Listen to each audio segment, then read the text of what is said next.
Bienvenidos en Contexto. Mi nombre es Sebastián Salazar y los voy a acompañar la siguiente media hora para hablar hoy sobre la educación digital. La programación es algo que hemos visto que se encuentra detrás de cada movimiento, de cada cuestión que se tiene hoy por hoy en una situación de pandemia y en general que va a ser transversal a todos los empleos, sobre todo para los más jóvenes. Pausa y volvemos con esto. En Contexto llega gracias a Fundación Naumann, Universidad César Vallejo y Los Portales. Bueno, estamos de vuelta aquí en Contexto y como les adelantábamos, el tema del día de hoy es educación tecnológica. Y es que este último año, este año de pandemia, no solo hemos notado, o tal vez, mejor dicho, no solo se nos hace la pregunta de lo que nos falta, por ejemplo, a nivel de infraestructura, a nivel de educación virtual, de educación remota, sino que también se nos ha visto que a lo mejor hay un cambio que se tiene que hacer en la educación, que se tiene que partir desde más temprano en que haya mayor virtualidad, mayor acceso de virtualidad para los más pequeños que, digamos, se están viendo envueltos en un mundo que va a ser completamente del que vimos nosotros. Para hablar justamente de este tema, se encuentra con nosotros la gerente general, CEO de Crack the Code, María del Mar Vélez. Gracias por estar aquí con nosotros. Hola, muchas gracias por la oportunidad. Un placer estar aquí con ustedes.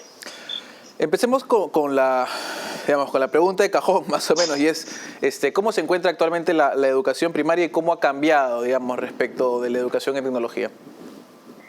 Sí, mira, es una excelente pregunta y la verdad que este último año ha sido impresionante cómo ha cambiado, digamos, no solo la manera como se hacen las cosas, cómo se educa, cómo se enseña, sino también la mentalidad de los padres, ¿no? De los profesores, de los educadores, de las personas de empresas que de una u otra manera influyen en temas educativos. Yo te diría que previo a la pandemia había un estigma social muy fuerte del uso de la tecnología en los colegios y hasta fuera de los colegios en casa. Siempre se veía con una connotación negativa de juego, uso, consumo, vicio hasta cierto punto. Que esta pandemia ha cambiado todo, ha volcado esto completamente, para bien y para mal, ¿no? Sí, obviamente hemos visto casos extremos en donde no hay balance, no hay control, pero sí se ha dado...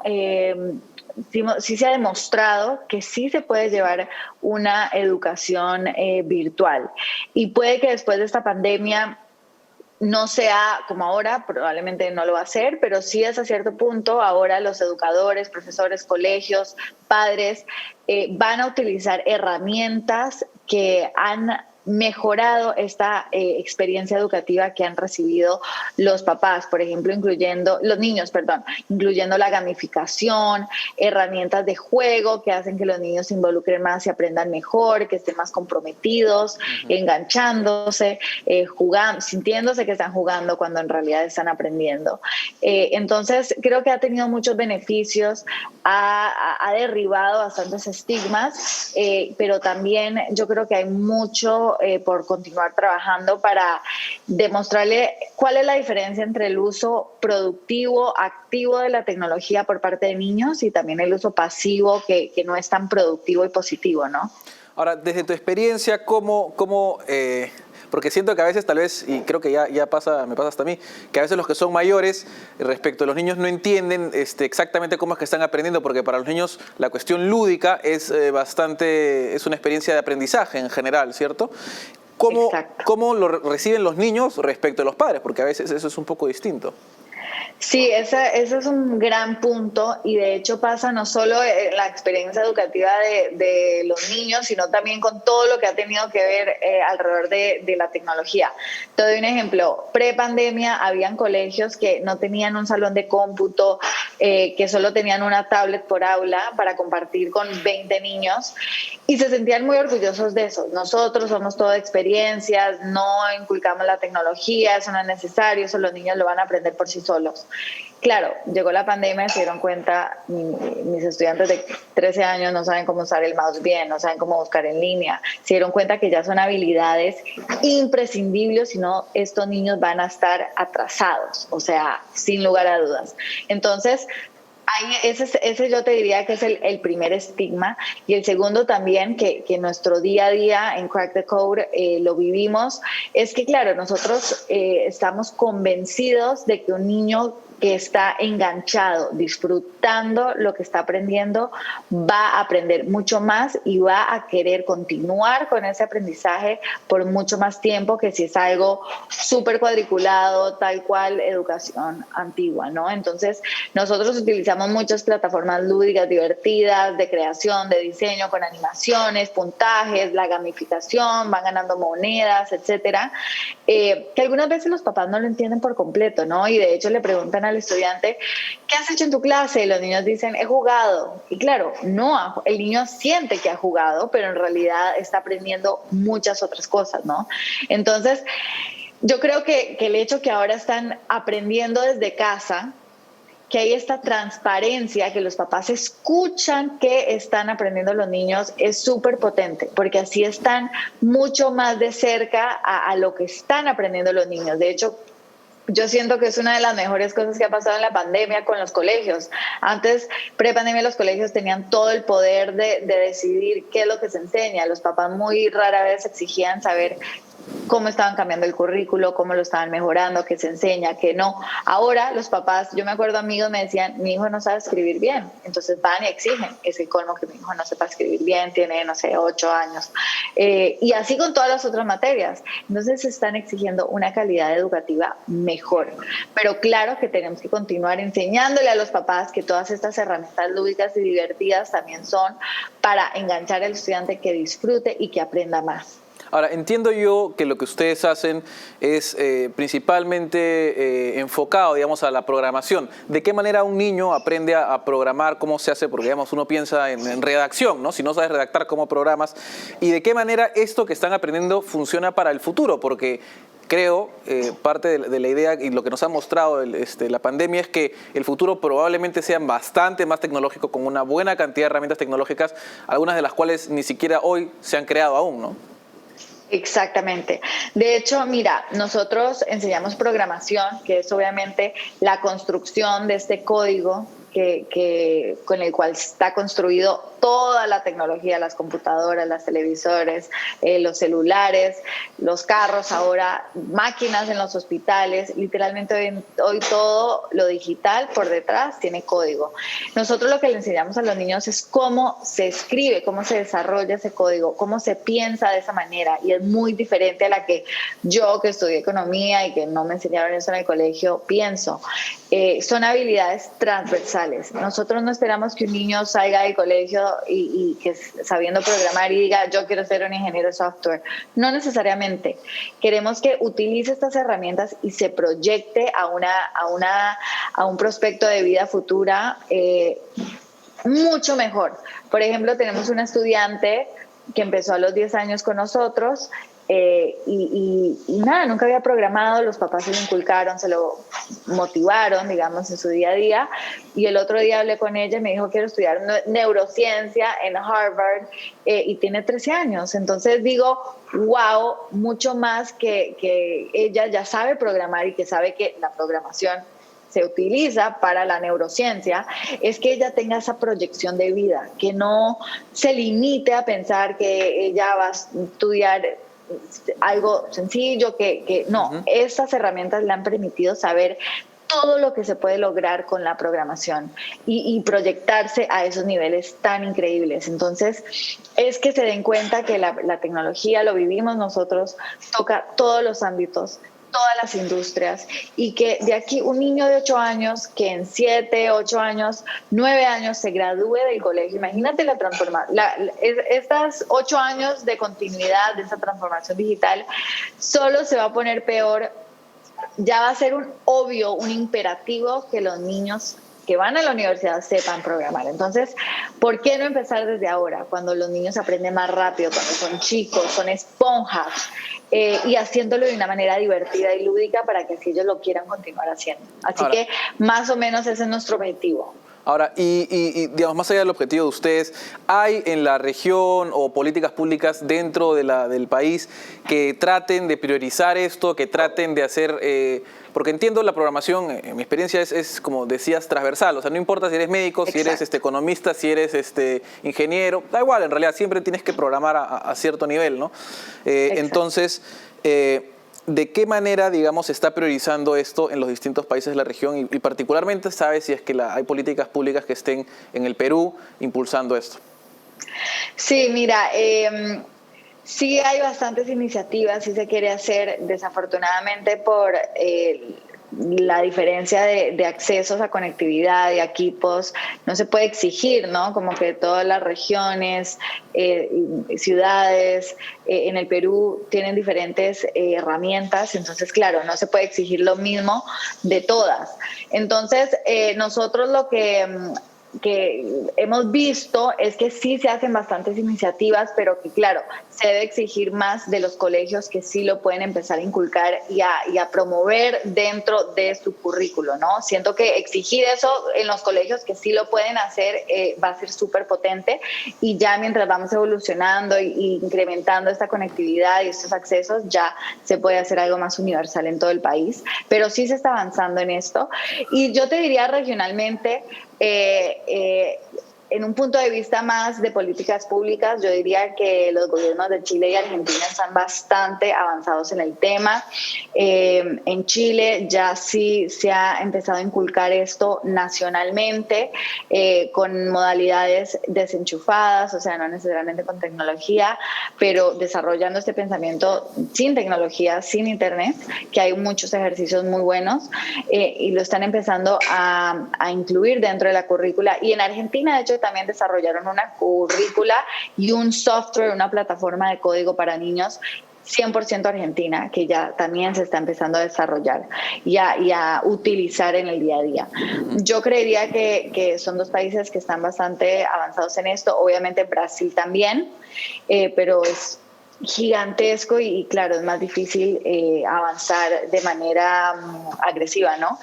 Y bueno, yo sí creo que todos los otros países de una manera u otra están remando hacia esta dirección, pero todos tenemos desafíos y tenemos que combatirlos, digamos, a nuestra manera. Pero sí hay la intención, hay que saltar estos desafíos y todos tenemos que aportar de la manera que podamos en cambiar esta mentalidad y revisar lo que se está enseñando en las currículas nacionales. Por supuesto. Bueno, nosotros vamos a hacer una breve pausa y luego vamos a ver tal vez si nos puedas dar unas luces sobre de qué manera afecta esto a la educación del niño, y no solo la educación, sino también una preocupación es la sociabilidad. Vamos a una pausa y volvemos con más.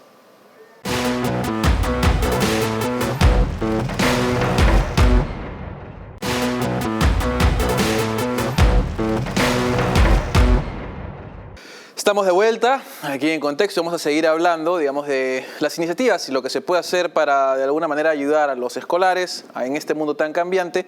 Y estábamos hablando con María del Mar Vélez, CEO de Crack the Code. Y en este nuevo mundo, digamos, en el que se aprende mucho más de tecnología, de programación, que es algo transversal, hay preguntas a veces de los padres, preocupaciones sobre de qué manera esto impacta en la educación de los niños y si es que tiene un efecto particular en cuán sociables se vuelven o no, ¿no? Que es algo particular. Sí.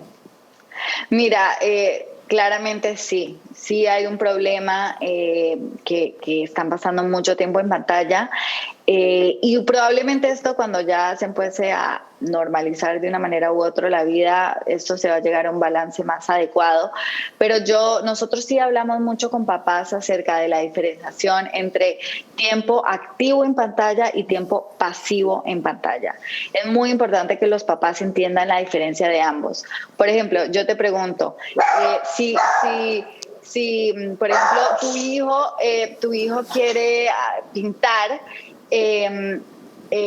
¿tú le limitas la cantidad de tiempo que quiere pintar en papel y lápiz? Probablemente no. Si le das un iPad y tu hijo quiere pintar en el iPad, ¿le limitas la cantidad de tiempo que quiere pintar en el iPad? Muchos papás dicen que sí, solo porque es una herramienta. Pero en realidad no hay mucha diferencia, ¿no? Están pintando. Ahora, si el niño se distrae y empieza a hacer otras cosas, es diferente. Pero es importante que los papás se den cuenta que el tiempo en pantalla activo puede ser positivo y productivo porque están desarrollando habilidades importantes, editando videos, editando imágenes, cosas que les van a ayudar en su futuro. Tiempo pasivo en pantalla, consumismo, juego, ya vicio, digamos, no, obviamente eso hay que limitarlo más. Pero en el momento de negociar con los niños, por ejemplo, 1 hora o 2 horas al día, tú puedes decir, ok, 1 hora de tiempo activo, 1 hora de tiempo pasivo, y asegurarse que ese tiempo activo los niños estén desarrollando habilidades. Entonces, así hay maneras de llegar a acuerdos más positivos para ambas partes en estos tiempos. Y sí, estoy de acuerdo que esto va a afectar la sociabilidad. Hablé con un colegio el otro día que las niñas en secundaria en Colombia, de hecho, las adolescentes, no estaban, allá ya abrieron los colegios, no estaban queriendo regresar a clase, por ahora es opcional, mientras que las de primaria están felices en el colegio. Entonces, en términos de hasta resolución de conflicto entre niñas o niños, hoy en pantalla cierran la computadora y se van. No tienen que enfrentarse y saber cómo se maneja esto. Mientras que antes sí tenían que enfrentarse. Entonces todo esto se tiene que tratar y hay que estar muy de cerca de los niños para asegurarse que no tenga repercusiones a largo plazo. Ahora, digamos, debería entender, creo, de lo que nos cuentas, que para ti no hay edad muy temprana para que aprenda a programar un chico. Y dicho sea de paso, la exposición a la tecnología hoy por hoy, dependiendo, claro está, de las diferencias que haya, usualmente empieza bien de joven, ¿no? Solo pensando en la edad en la que los niños tienen hoy en día celulares, yo me acuerdo lo que me demoré en convencer para tener uno. Pero digamos, dejando eso de lado, teniendo en cuenta que son tan nativos en tecnología, ¿qué les depara en el futuro? ¿Qué tipo de trabajos son los que van a ver? Porque hoy por hoy las profesiones empiezan a disolverse un poco en cierto nivel, ¿no? Claro. Sí, mira, por ejemplo, yo estudié Economía y Finanzas y te puedo decir, y trabajé en un banco en Estados Unidos que se llama JP Morgan, y te puedo decir que hoy en día a un analista de primer año, un niño de 21, le exigen saber Python para poder entrar al equipo. Claro. O sea, en finanzas. Ahora imagínate en todas las otras industrias. No sé, hasta una diseñadora de modas que quiera tener su página web, si bien ella no la va a diseñar la página web para poder conversar con su ingeniero, va a tener que entender de esos temas. Entonces, esto literal está tocando todas las industrias, los doctores, análisis de datos, todo eso se utiliza con diferentes lenguajes de programación. Diseño industrial, o sea, todo lo que te puedas imaginar está tocado y afectado por la tecnología. Entonces, si ellos quieren sobresalir, van a tener que aprender a programar, ya sea ahora o eventualmente en la carrera. Así que eso sí que es indispensable y te lo digo en carne y hueso, digamos, yo que hablo con ingenieros todo el día, sí me impresiono diariamente como, no solo en temas de código y así, sino la manera como resuelven un problema de Excel o lo que sea o de cualquier ámbito. Sí, es diferente y es impresionante y admiro mucho que ellos hayan tenido esa educación previa, digamos, al mundo laboral. Claro. Ahora, de la misma forma que, digamos, hoy por hoy se entiende que saber un idioma adicional es algo hasta, por ejemplo, saber inglés es algo que a veces se considera hasta básico, ¿en qué envergadura o en qué nivel se va a considerar básico tal vez tener ciertas capacidades de programación? Y la otra pregunta sería, ¿de qué manera se logra esto y se implementa esto en el Perú con las brechas de infraestructura que tenemos? Sí, mira, bueno, nosotros enseñamos desde los 5 años en adelante. Antes de eso puede que sea un poco temprano, pero sí, digamos, es fundamental. Yo creo que se den cuenta que aprender a programar es transversal en toda materia y en toda carrera, ¿no? Así como te mencionaba, en economía, en finanzas, en todo, se aplica la programación. Y como lo dices tú, es un lenguaje. Así como nosotros aprender inglés jóvenes se nos hacía mucho más fácil o cualquier otro idioma, tal y cual es la programación. O sea, nosotros tenemos cursos en donde el papá de 45 años lo lleva junto a su hijo de 10 y el niño de 10 lo hace 10 veces más rápido que el papá, porque claro, no tiene esos paradigmas cuadriculados de cómo analizar un problema que nos inculcaron a nosotros. Ellos son creativos hasta en la manera como resuelven problemas. Entonces, eso es justamente lo que queremos, que ellos vean un desafío y lo vean como un reto, ¿no? Cuántas maneras diferentes hay para resolver esto, para sacar una conclusión, cuál puedo aplicar a esta situación. Y en ámbitos divertidos, ¿no? O sea, en la creación de un videojuego, cómo pongo un puntaje, cómo agrego música, cómo cambio el color. Entonces, Es de verdad impresionante los resultados. Nosotros que enseñamos esto diariamente hemos visto como cada vez más los papás entienden más qué es esto y por qué es importante y cómo tener una proyección de a dónde está su hijo y dónde va a ir con estos conocimientos es sumamente potente para que el papá se sienta claro, digamos, de que su hijo no está jugando, de que su hijo está desarrollando habilidades importantes y a dónde va a ir con esto. Uh-huh. Ahora, para cerrar, en una línea, ¿cómo clasificarías, digamos, la importancia en una situación pandémica como la que nos encontramos, este tema particular? Es sumamente importante y no se habla suficiente del tema, ¿no?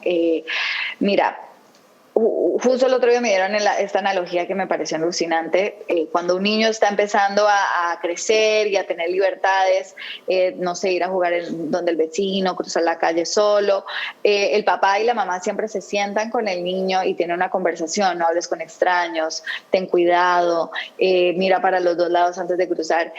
El mundo digital es justamente un mundo nuevo. Los niños están solos en este mundo cibernético y muchos papás no están teniendo estas conversaciones, cómo pedir ayuda en línea, cómo ser buena gente en línea, cómo desarrollar una contraseña potente. Y hay que tener estas conversaciones. ¿Cuál es un balance positivo, saludable de tecnología? ¿Cómo inculcar la sociabilización virtual también? Porque, por ejemplo, una mamá me decía, mi hija es sumamente sociable, pero me desespera que esté en Zoom conversando. Bueno, la realidad es que actualmente no tenemos muchas otras alternativas de socializar. Entonces, si está una hora con las amigas en Zoom, es mejor eso que reprimirla y que no tenga cómo ser sociable, ¿no? En estos momentos tan complicados. Entonces, yo creo que como papás tenemos que educarnos, tenemos que pedir ayuda en estos temas. Y tenemos que tener una conversación muy transparente y directa con los niños que nos piden ayuda, nosotros poder dar esta ayuda y asesorarlos, porque más que imponer reglas es asesorar en este manejo de la tecnología y entre un balance sano y saludable a largo plazo. Bueno, muchísimas gracias por esta entrevista. Vamos a estar entonces al tanto del tema y bueno, por ahí me quedó creo que una pregunta en el aire, pero lo veremos en otro momento. Muchísimas gracias. Perfecto, muchísimas gracias y buenas noches. Buenas noches. Bueno, nosotros con esto terminamos a esta hora. No terminamos, me estoy adelantando. Vamos a ir a una pausa y luego vamos a terminar luego de las conclusiones antes de que me adelante. No se olvide además que si se ha perdido alguna parte de esta entrevista, de un tema además bastante nuevo para nosotros también, puede buscarla a través de YouTube, pone En Contexto y nos va a encontrar. No se vaya, nos está despidiendo. Pausa y volvemos con las conclusiones.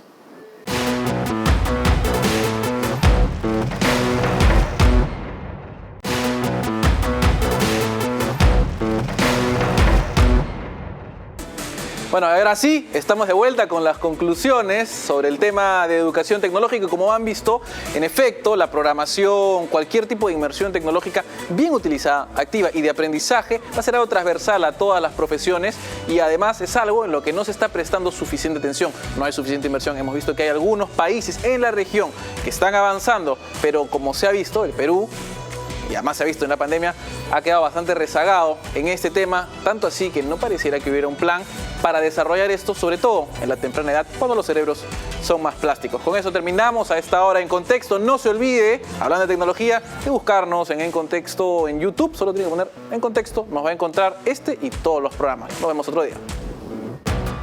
En Contexto llega gracias a Fundación Naumann, Universidad César Vallejo y Los Portales.